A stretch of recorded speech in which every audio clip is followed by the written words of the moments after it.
ನಮಸ್ತೆ, ಬಸವ ಆಕ್ವಾ ಅಕಾಡೆಮಿಗೆ ಸ್ವಾಗತ. ನಾವು ನಿಮ್ಮ ಸುಮಾ ಮಾತಾಡೋದು. ಇವತ್ತು ಆರ್ಎ ಅಥವಾ ಜಾಯಿಂಟ್ ಪೇನ್ ಅಥವಾ ಹೇಳ್ತಾರೆ ತುಂಬಾ ಸಂಧಿಗಳಲ್ಲಿ ನೋವು ಬರುತ್ತೆ, ರುಮಟೆಡ್ ಆರ್ಥರೈಟಿಸ್ ಅಥವಾ ಆಸ್ಟಿಯೋ ಆರ್ಥರೈಟಿಸ್ ಅಂತೆಲ್ಲ ಹೇಳ್ತಿರ್ತೀರಲ್ವಾ, ಅದ್ರದ್ದಕ್ಕೆ ನಾನೊಂದಷ್ಟು ಮುದ್ರೆಗಳನ್ನ ಹೇಳ್ತೀನಿ ನೋಡಿ. ಆ ಮುದ್ರೆಗಳು ಮಾಡೋದ್ರಿಂದ ಏನಾಗತ್ತೆ, ಆ ಪೇನ್ ಎಲ್ಲ ಕಡಿಮೆ ಆಗ್ತಾ ಬರುತ್ತೆ. ಮೊದಲನೇದಾಗಿ ಸಂಧಿ ಮುದ್ರಾ ಅಂತ ಬರುತ್ತೆ. ಸಂಧಿ ಮುದ್ರಾ ಅಂದ್ರೆ ಜಸ್ಟ್ ಈ ಮಧ್ಯದ ಬೆರಳು ಮತ್ತೆ ಹೆಬ್ಬೆರಳನ್ನ ಈ ತರ ಜೋಡಿಸ್ಬಿಟ್ಟು ಈ ತರ ಹಿಡಿಯುವಂತದ್ದು. ಈ ತರ ಇದನ್ನ ಸಂಧಿ ಮುದ್ರಾ ಅಂತಾರೆ. ಇದು ಏನ್ ಮಾಡತ್ತೆ ಅಂದ್ರೆ ಜಾಯಿಂಟ್ ಗಳಿರೋ ಪೇನ್ ಅನ್ನ ಕಡಿಮೆ ಮಾಡತ್ತೆ. ಮತ್ತೆ ಬೇರೆ ಬೇರೆ ತರ ಕೂಡ ಇದಕ್ಕೆ ಉಪಯೋಗಗಳಿರುತ್ತೆ. ಅದ್ರ ಜೊತೆಗೆ ಪೃಥ್ವಿ ಮುದ್ರಾ ಹಾಕ್ಬೋದು. ಆಮೇಲೆ ಇನ್ನೊಂದು ಸರಸರ ಮುದ್ರಾ ಅಂತ ಇದೆ. ಕೇಳಕ್ ಒಂಥರ ಇದ್ರೂ ಕೂಡ ಇದು ತುಂಬಾ ಚೆನ್ನಾಗಿ, ಇದಕ್ಕೂ ಕೂಡ ಅಂದ್ರೆ ಆರ್ಥರೈಟಿಸ್ ಇರುವ ಜಾಯಿಂಟ್ ಪೇನು ಅಂದ್ರೆ ತುಂಬಾ ಸಫರ್ ಮಾಡ್ತಿದ್ದಾರೆ ಕೆಲವರು, ಜಾಯಿಂಟ್ ಗಳಲ್ಲಿ ಗಂಟು ಆಗಿರುತ್ತೆ.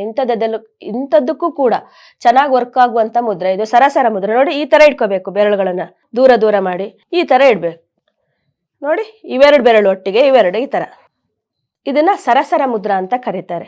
ಆಮೇಲೆ ವಾಯು ಮುದ್ರಾ, ಇದು ಕೂಡ ಅಷ್ಟೇ. ವಾಯು ಮುದ್ರಾ ಎಲ್ಲರಿಗೂ ಗೊತ್ತಿರುತ್ತೆ, ಈ ತರ ಹಾಕೋದು. ಈ ಮುದ್ರಾ ಕೂಡ ಹೆಲ್ಪ್ ಮಾಡುತ್ತೆ. ಮತ್ತೆ ಅದ್ರ ಜೊತೆಗೆ ಕೆಲವೊಂದು ಕಲರ್ಸ್ ಗಳನ್ನ ನಾವು ಅಪ್ಲೈ ಮಾಡ್ತೀವಿ ಇಲ್ಲಿ.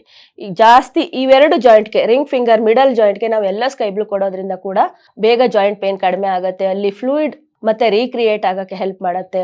ಮತ್ತೆ ಬ್ಲಡ್ ಇನ್ಕ್ರೀಸ್ ಆಗೋಕ್ಕೂ ಕೂಡ ಹೆಲ್ಪ್ ಮಾಡುತ್ತೆ. ಇದನ್ನು ಕೂಡ ಮಾಡಬಹುದು. ಅದ್ರ ಜೊತೆಗೆ ಕೆಲವೊಂದು ಆಸನಗಳನ್ನ ಮಾಡಿ, ಸಿಂಪಲ್ ಆಗಿರುವ ಆಸನಗಳನ್ನ ಮಾಡ್ಬೋದು. ಇದರಲ್ಲಿ ಬಾಲಾಸನ ಮಾಡ್ಬೋದು, ಆಮೇಲೆ ವೃಕ್ಷಾಸನ ಮಾಡ್ಬೋದು, ಅಥವಾ ಪರ್ವತಾಸನ ಮಾಡ್ಬೋದು.